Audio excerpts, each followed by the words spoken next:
Hi everyone, welcome to my channel Samaj Biology with Sami Sama. If you like my channel views, then like, share and subscribe my channel for my new lecture updates. Today our topic is about transition era in microbiology. आज हम पढ़ेंगे कि transition era वो दौर था जहाँ पे एक गैमा गेमी था, एक कंट्रोवर्सी था कि भाई बायोजेनेसिस और अबायोजेनेसिस के हवाले से एक कंट्रोवर्सीज पाया जाता था साइंसदानों के दरमियान में कि आया living organism generate from non living organism और living organism generate from living organism. So एक कंट्रोवर्सीज था जो 2000 साल तक चलता रहा। और इसकी सबसे पहला जो एक तस्वुर जो एपोथेसिस एक तस्वुर दिया था, एक थ्योरी दिया था एरिस्टोटल ने, अरस्तू ने। वो कब दिया था? डेफिनेटली बिफोर 4 BC में उसने एक तस्वुर दिया था। तो उसके हिसाब से लोग ज़्यादातर उसकी बिलीवर थे। तो उसको तस्वुर में क्योंकि एक जो है उसने कुछ ऐसे कुछ एपोथेसिस दिए जिसकी वजह से वो एक्सपेरिमेंटली साबित भी हुई, तो जिसकी वजह से एक कंट्रोवर्सीज पाया जाता था। एरिस्टोटल ने ऐसा क्या कहा था? अर्ली आइडियाज़ स्पॉन्टेनियस जनरेशन के हवाले से जो एरिस्टोटल का जो नज़रिया था वो था कि the ideas that non living things material can produce life magically appears. उसने कैसे, एक एग्जांपल के तौर पर उन्होंने अपना एक एग्जांपल पेश किया। उसने कहा कि मीट को आप क्या करें, एक गोश्त ले लें और उसको आप क्या करें, एक कंटेनर में रख दें। तो आप 2 दिन के बाद देखेंगे उसमें मैगोट्स पैदा होंगे। मैगोट्स मीन यानी लार्वा ऑफ ऑर्गेनिज्म, कोई जानदार पैदा होता था, उनकी लार्वा पैदा होता था। तो उसने सब लोगों ने देखा कि वाकई इसी तरह होता है। इसी तरह उसने कहा मड प्रोड्यूस फिशेस। उसने कहा कि एक दरिया था वो खुश्क था, लेकिन उसमें पानी आ गया तो देखा कुछ दिनों के बाद कि उसके अंदर फ़िशेस पैदा हो गए, फ़िशेस मौजूद हो गए। तो उसकी ये थ्योरी, एक एपिथेसिस जो है लोगों को बिलीव करना पड़ा कि भाई वाकई में इसी तरह हो रहा है। इसी तरह उसने एक ग्रेन, अगर आप बहुत अरसे तक, सालों तक अगर आप ग्रेन को, अनाज को या गंदम को रखें तो दे प्रोड्यूस माइस, यानी उसने चूहे पैदा होते हैं। वो एक तस्वुर दिया था। तो वो उसका अपना तस्वुर था। ये तस्वुर 2000 साल तक चलता रहा। फिर इसके हवाले से बहुत से कंट्रोवर्सीज पाया जाता था साइंसदानों के दरमियान में कि आया इसको क्या कहा जाए। तो इसमें हम आते हैं कि ट्रांजिशन जो पीरियड ऑफ माइक्रोबायोलॉजी, इसमें क्या पॉइंट्स है कि when microorganism were known to exist, जब माइक्रो ऑर्गेनिज्म वजूद में आए, most scientist believe that such simple life forms could surely arise through a spontaneous generation. उन्होंने, साइंसदानों ने कहा कि यार ये छोटी सी एक माइक्रोस्कोपिक ऑर्गेनिज्म है, they can be spontaneous generate. तो इनका भी तस्वुर यही था बहुत से, क्योंकि उनके पास कुछ ऐसे जो है इंस्ट्रूमेंट्स नहीं थे कि वो आला नहीं थे कि वो इसको रिसर्च कर सके। उनके पास इतने आला किस्म के माइक्रोस्कोप्स नहीं थे, या इतने जो है वो इसके हवाले से ज़्यादा डीपली नहीं सोचते थे। That is to say life was thought to spring spontaneous from mud and legs or anywhere with a sufficient nutrient. वो ये तस्वुर करते थे कि जो मड है वो प्रोड्यूस करता है लिविंग ऑर्गेनिज्म को। लेग्स, जिसमें फ़िशेस की मिसाल दिया कि फ़िशेस खुश्क लेग्स में जो है वाटर छोड़ने के बाद वो पैदा होते हैं। इसी तरह जहाँ पे न्यूट्रेंट्स पाया जाता है, जैसे पौधे उगते हैं जहाँ पे, तो इसी तरह उन्होंने कहा ये भी इसी तरह माइक्रो ऑर्गेनिज्म भी इसी तरह जहाँ पे न्यूट्रेंट पैदा होता है वो खुद ब खुद ऑटोमेटिकली बन जाते हैं। This concept was so compelling, और किसी को हैरान कर देने वाली थी, that in the persisted until late into the 19th century। 19th century तक ये बरकरार रहा, ये थ्योरी, ये एपिथेसिस, ये जो है एक कंट्रोवर्सी पाया जाता था। फिर उसके बाद next, the main aspect were the solve to controversy over a spontaneous generation which includes experiment mainly of the Francesco Redi. तो एक कंट्रोवर्सीज पाया जाता है साइंटिस्ट के दरमियान में, तो इंक्लूडिंग इनके ऊपर मजबूरन लोगों को क्या करना पड़ा, एक्सपेरिमेंट करना पड़ा कि भाई आया देखिए वाकई में स्पॉन्टेनियसली जनरेट हो रहा है कि नहीं हो रहा। तो इसमें सबसे बेस्ट जो चैलेंजेबल, यानी चैलेंज किया था स्पॉन्टेनियस जो जनरेशन को, और जो है फ्रांसिस्को रेडी था। तो वो और इसके साथ साथ जॉन निदाम, इसने तो फेवर किया था। लेज़र स्पेल्ज़ानी, इसने वापस इसके अगेंस्ट गया था। तो इसी तरह ये साइंटिस्ट इसके ऊपर जो है अपना एक्सपेरिमेंट करते रहे। The Francisco Redi 1626 to 1679, the ancient belief in a spontaneous generation was first of all challenged by Redi। Redi ने सबसे पहले इसको चैलेंज किया था कि इट इज़ पॉसिबल कि जो है अबायोजेनेसिस प्रोड्यूस, यानी living non living produce living organism is impossible. E prove इन इस एक्सपेरिमेंट, उसने अपने एक्सपेरिमेंट में इसको क्या किया, प्रूव करके दिया। उसने ही was a intelligent physician who carried the series of experiment करते गए और डिकेइंग मीट, और मीट को वो सड़ता हुआ देखता था। It is ability to produce maggot spontaneous, और उससे मैगोट प्रोड्यूस हो रहा होता था। John Needham 1713 to 1781 he was probably greatest supporter of the spontaneous generation. Needham यहाँ पे जो है उसने अपने एक्सपेरिमेंट से वापस रेडी के बाद दिखा दिया कि भाई living or non-living organism produce living things. Even he produced that soup that produce microorganism. He proved his experiment that it can be inanimate animalcules. He proposed a tiny organism that molecules animalcules are across spontaneous on his mutton gravy. उसने mutton का gravy शोरबा बनाया था और उसमें उसने देखा कि वाकई में वो जनरेट हो रही। He covered the flask with a cork and done the readies and even heated some flask still the microorganisms appeared in a mutton broth. Mutton की बारात में यानी शोरबा में ये पाया जा रहा था। तो इसकी एक्सपेरिमेंट से वो प्रूफ हो गया कि स्पॉन्टेनियस और रेडी ने किया, इनस्पॉन्टेनियस यानी नॉन स्पॉन्टेनियस फॉर्म में। तो आते हैं सबसे पहले हम किसकी एक्सपेरिमेंट में, रेडी फ्रांसिस्को रेडी ने क्या कहा था इसके हवाले से। तो controversies between spontaneous mean abiogenesis यानी non living produce living organism and non spontaneous generation यानी बायोजेनेसिस यानी life living organism produce living organisation generation. क्या कंट्रोवर्सीज आर बिटवीन दोज चीज़। अभी हम देखते हैं कि कौन प्रूफ कर रहा है, आया स्पॉन्टेनियस जनरेशन हो रहा है या नॉन स्पॉन्टेनियस जनरेशन। सबसे पहले आते हैं फ्रांसिस्को रेडी ने। उसने क्या किया था, एक एक्सपेरिमेंट किया था।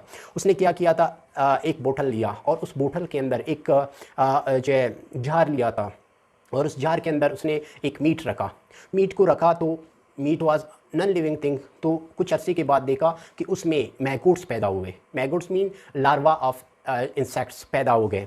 तो उसने कहा कि शायद इसमें मक्खियाँ आ रहे बैठ रहे, तो शायद उनकी अंडों की वजह से हो रहा है। तो उसने क्या किया, एक कॉर्क से उसको पैक कर दिया, बंद कर दिया, क्लोज़ कर दिया कंटेनर को, क्लोज़ कर दिया जार को। तो उसने देखा कि कोई प्रोड्यूस नहीं हो रहा, कोई चीज़ जानदार यहाँ पे प्रोड्यूस नहीं हो रहा। तो उसके बाद उसने समझा, थिंकिंग किया कि दैट कोई वाटर फोर्स मैं रोक रहा हूँ। वाटर फोर्स मीन यानी ऑक्सीजन, कार्बन डाइऑक्साइड या नाइट्रोजन या कोई और गैस जो उसको प्रोवाइड होती है। तो उसने कहा शायद मैं उसको रोक रहा हूँ। तो उसने क्या किया, एक गाज लिया, एक गाज यानी जाली टाइप एक जो है कपड़ा लिया और उससे उसने बांध दिया।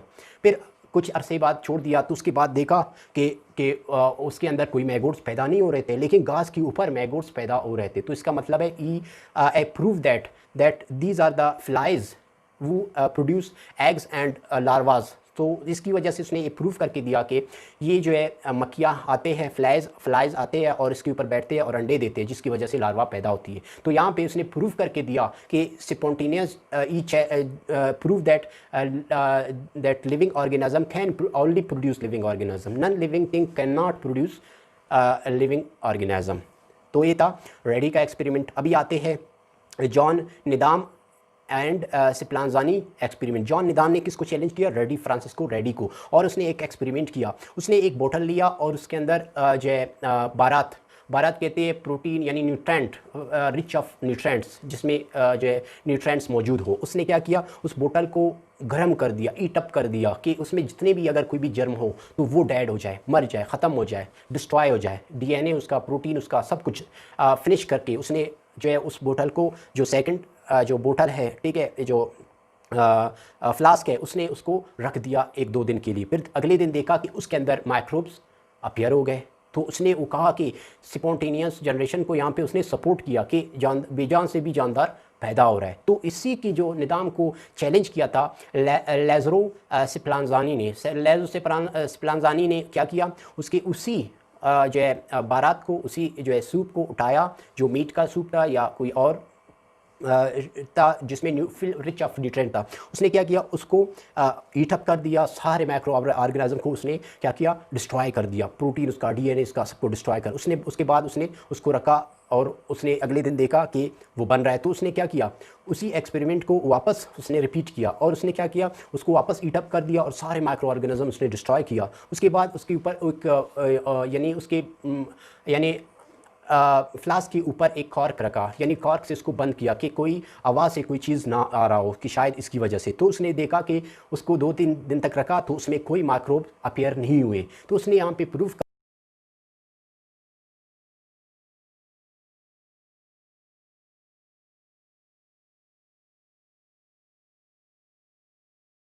कर दिया कि एयर के ज़रिए यानी डस्ट के ज़रिए कोई चीज़ अंदर आ रहा है, तो जिसकी वजह से वह जो है उस बारात में उस जो है शोरबा में उस जो है रिच ऑफ न्यूट्रिएंट में माइक्रोब्स पैदा हो रहे हैं। तो उसने जब बंद कर दिया तो माइक्रोब अब अपीयर नहीं हुए। तो उसने यहाँ पे जो है डिसअप्रूव कर दिया किसकी, निदाम की एक्सपेरिमेंट को, और उसने कहा कि non spontaneous generation living organism only produce living organism, non living organism can't produce living organism। उसके बाद नेक्स्ट एक्सपेरिमेंट था लुईस पास्चर, क्योंकि उसके फिर भी एक कंट्रोवर्सी चल रहा था दरमियान में कि भाई आप वाइटल फोर्स को रोक रहे हो, ये है वो है, हवा ऑक्सीजन वगैरह वगैरह, इस तरह के कुछ सवाल एक कंट्रोवर्सी चल रहा था इनके। फिर लुईस पास्चर एक इवोल्यूशन लाया, उसने अपने एक्सपेरिमेंट को क्या किया, उसने एक अलग किस्म का एक फ्लास्क बनाया जिसको एक एस शेप लाइक, ये आप डायग्राम में देख रहे हैं एस शेप लाइक, उसने एक जो है इंस्ट्रूमेंट बना दिया, एक फ्लास्क बना दिया, और उसको उसके अंदर जो है बारात रखा रिच ऑफ न्यूट्रिएंट, उसको ईटअप किया, सारे माइक्रोऑर्गेनिज्म उसने डिलीट कर दिया, उसको फिनिश कर दिया, उसके प्रोटीन डीनेचर कर दिया, उसके जो है डीएनए को आरएनए को सबको डीनेचर कर दिया, फिनिश कर दिया। उसके बाद उसने क्या किया, इसी एस लाइक कंटेनर में उसने 2 दिन 3 दिन तक रखा तो उसके अंदर कोई माइक्रोब्स अपीयर नहीं हुए। हालांकि उसने जो अंदर एयर को भी छोड़ा था, क्लोज भी नहीं किया था, लेकिन फिर भी उसमें कोई अपीयरेंस नहीं हुआ।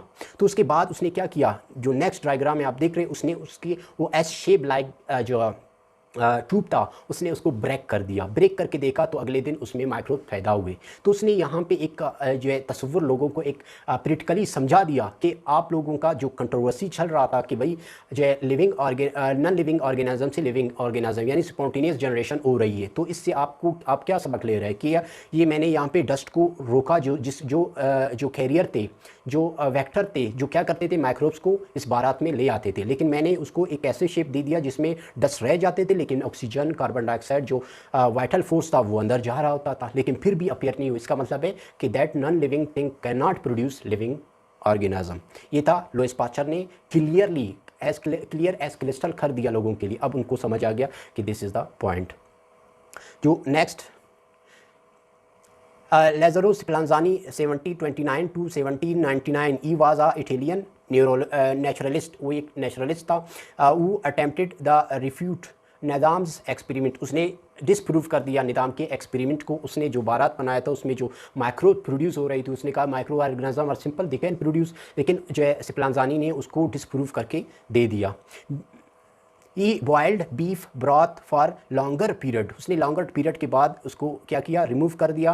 Then air from the flask and then उसने फ्लास्क से एयर को, हवा को भी निकाल दिया। सील द कंटेनर, उसने कंटेनर को सीला।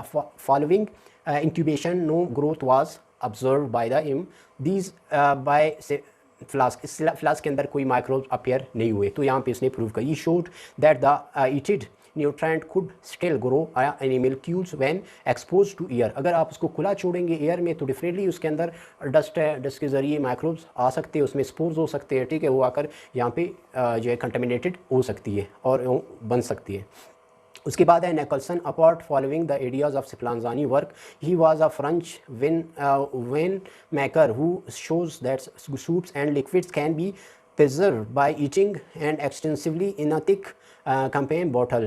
उसने जो है निकोलसन एक जो है उससे सबक ले लिया, किससे, स्पलांजानी के एक्सपेरिमेंट से। उसने कहा कि अगर आप किसी भी जो है, जैसे कि उन्होंने यहाँ पे मिसाल दिया था कि अगर हम जो है यहाँ पे सूप्स है या लिक्विड्स है, इसको अगर हम लॉन्ग तक ईट करें उसके बाद हम इसको प्रिजर्व कर सकते हैं, बहुत अरसे तक रख सकते हैं।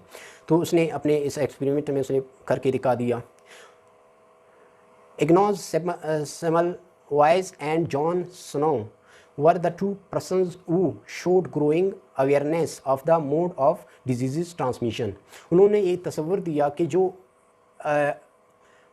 डिजीज़ जो ट्रांसमिट होती है हमारे बॉडी के अंदर, तो they are the carrier, water are they are our foods, they are the carrier in our body to produce. ये जो माइक्रोब्स है ये हमारे जिस्म में जाते हैं, वो कंटामिनेटेड वाटर हो, लिक्विड जूसेस हो या वो फूड हो, तो इसको हम खाते हैं जिसकी वजह से डिजीज़। तो उन्होंने ये अवेयरनेस लोगों में पैदा कर दिया। Two German scholars Schelas and Thunder Shevan weave that air was the source of microbes। उन्होंने ये तस्वुर दिया कि जो भी कोई चीज़ कंटामिनेटेड होती है, ख़राब होती है, माइक्रोब्स उन तक रसाई हासिल करते हैं, माइक्रोब्स वहाँ तक पहुँच जाते हैं, तो the air is the carrier, air के ज़रिए ये चीज़ आ जाती है। That by passing air through out glass, उसने एक एयर को आउट गिलास से गुजारा, उसके बाद tube and strong chemicals into, उससे स्ट्रॉन्ग केमिकल से उसको वॉश किया, बॉयल्ड इन्फ्यूजन इन फ्लास्क, तो उसमें कोई कंटामिनेशन नहीं हुआ। The infusion of both cases remain free from the microbes. इनमें जब कोई कंटेनर है, फॉर एग्जांपल कोई कंटेनर है, अगर उसको आपको पता है कि उसमें कंटामिनेटेड है तो आप उसको ईट करें, थोड़ा आग के सामने रखिए, या उसमें कोई केमिकल से वॉश करें, तो उसके बाद आप कोई चीज़ रखते हो तो वो ख़राब नहीं होता। तो इन्होंने अपने इस एक्सपेरिमेंट से ये प्रूव कर दिया। जॉर्ज स्कॉलर्स एंड टंडर von were the first introduce the idea of using cotton plug for the plugging microbial culture tubes.